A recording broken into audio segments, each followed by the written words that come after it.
A Perth family claims it's been confronted by a UFO while crossing the Nullarbor. Their story's been backed by other motorists, and the crew of 2 South Australian fishing boats have also reported being buzzed by a UFO. Faye Knowles and her 3 sons claim an orange blob picked their car up off the highway. They fled in terror into the scrub until the object disappeared.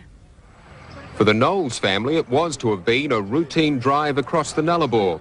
That all changed as the family approached the town of Mundrabilla on the Air Highway. They claim that's when they had their unexpected and terrifying encounter with the unknown. The car was shaking. I went down the window and I said it's on top of the roof. And all this, I don't know what it was, it all come inside the car like smoke. We thought we were all dead. And I went down my window and Mum said there's something on the roof. And I said, no, come off it, you know, you've got to be joking. And she went down her window and she put her hand on the roof and she goes, my God. She goes, what is it? And no, I swear to God, I'm not lying. I swear to God, I opened up my window and the car started going out of control. And all this smoke, and it was like smoke. I'm not lying, it was like smoke. And gases all started coming in the car. And me and my brother started to go crazy, you know. I thought it was going in my head. Felt like my brain was getting sucked out. Another motorist and a truck driver also witnessed the incident. They confirm the Knowles family story. Police are investigating the claim. They say the car did have dents on the roof and an ash substance inside. Late today, the Knowles family returned to the scene of their experience for the last time. And you won't travel that stretch of road again? No way. You don't even wish to travel in your own car? No. Rod Stephen, 7 News. Had you believed in UFOs before this? Never. No. Were you at all tempted not to tell the police because people may take the mickey out of you? We weren't going to go, but we made up our mind to go, you know, because it might happen to someone else. Well, let's go back to stage 1. What time in the morning was it when it first happened?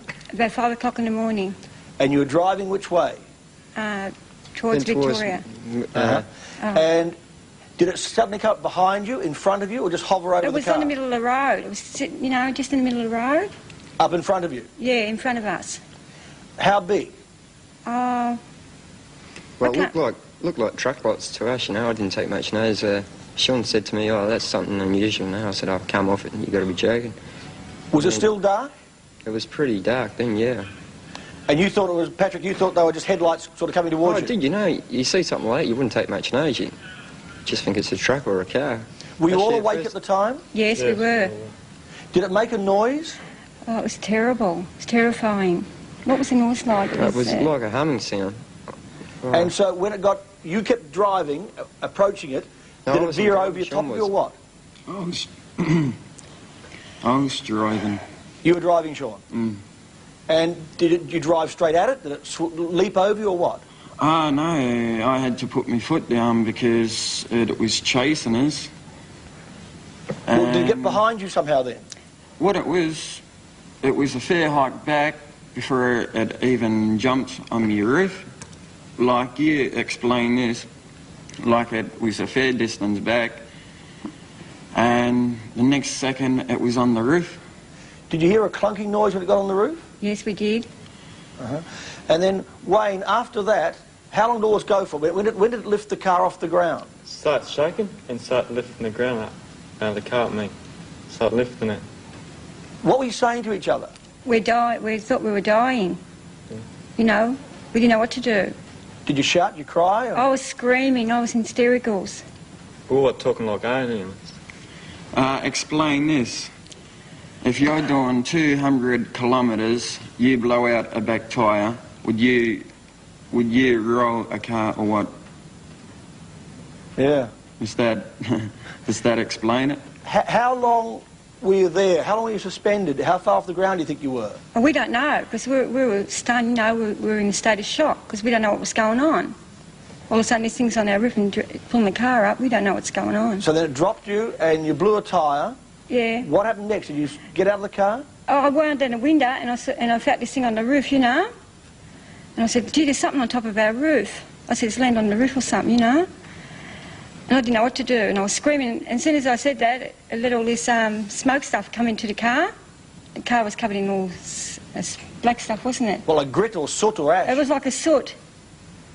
Black soot stuff, just coming on top of us. So then what did you all do? We thought we were dying. Then we got out the car and we hid behind the little tree in the bushes and it couldn't find us. Then we jumped back in the car. Was it still there? It was still there waiting for it, looking for us. Was it on the road or No. moving around? We don't know. It was up the road a bit further from us. I'm sorry. That's all right. And so up the road a bit further, then did it come back looking for you? Yeah, and then we took off in the bushes. How long did you stay in the bushes? Oh, about 15 minutes. Then all of a sudden it took off again, and when we hopped in the car to take off again, it come after us again. Wouldn't leave us alone. Well, who changed the tyre? Sean took him 2 minutes to change the tyre. I bet it did. We left the jack and everything, we just left everything up there, we just took off. And at that stage, did you think you were involved with a flying saucer? Yes, we really did. We said we're dead, you know, we thought we were really dying. The question this morning that possibly, the argument against it, whether it was UFO or not, that possibly it was a freak, it was what they call ball lightning. Do you believe that? No, that's not true. No way. No way. If it's happening for about an hour and a half, I doubt if it's a ball. Do you think all this went on for about an hour and a half? It went on for about an hour and a half. Wouldn't leave us alone. Did any other cars or trucks pass you at that time? Yes, they did. There was a couple of trucks. We tried to pull one up, but the lady wouldn't pull up for us because she's a lady truckie. She told us when we got up the road that she didn't know it was us, we were in trouble. Did she see something? Yes, they did. Yeah, they came around last night to have an interview with, what's his name? Fred, I forget his second name now, but they're the ones that reported to the police. There was no witness that said they seen something on our car, but they won't give their name. Went to the police. Did it, when you were trying to put it back together again today and piecing together what it might have been, did you cross your minds, maybe it was some military weapon, maybe it was some... No way, it was after us. Why do you think that they'd single out your car? We don't know, it was chasing other cars and all of a sudden it come after us. We don't really know. Because there was 4 of us in the car. So, none of you got physically hurt? Nobody tried to... You didn't see any little green men or any men from outer space? No way. Before all of this happened, have any of the 4 of you, believed in flying saucers? No way. We all thought I thought it was all a load of crap, you know. I thought, come on, you know, stuff like that, this ain't in the movies, you know. But the way it happened, it actually seemed like it was a movie. One of the policemen has already said that that when you finally talked to them, that your mother was really shocked. You really looked like you'd seen something horrible out there in the desert. We did. We were like ghosts. We were just like white ghosts. Did you manage to sleep last night? No, I couldn't sleep. I'm too scared to turn the light off now. And when we're driving along in the car, I'm frightened that it's behind us all the time. That it's chasing us. Are you likely to drive home again? No, I don't think so. Not through that way, no way. We're catching a train home to Perth. Taking a train back. Now, the ash that was on the car and in the car, was the ash still there when you got to the police station? Yes, we left everything. They said not to clean it, don't do nothing with the car.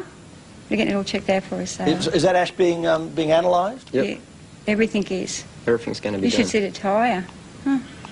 Do you now believe that there is life in outer space? No, actually, I'm not saying believe it or don't, you know, but what I'm saying is there is something out there which you can't explain, which I don't know.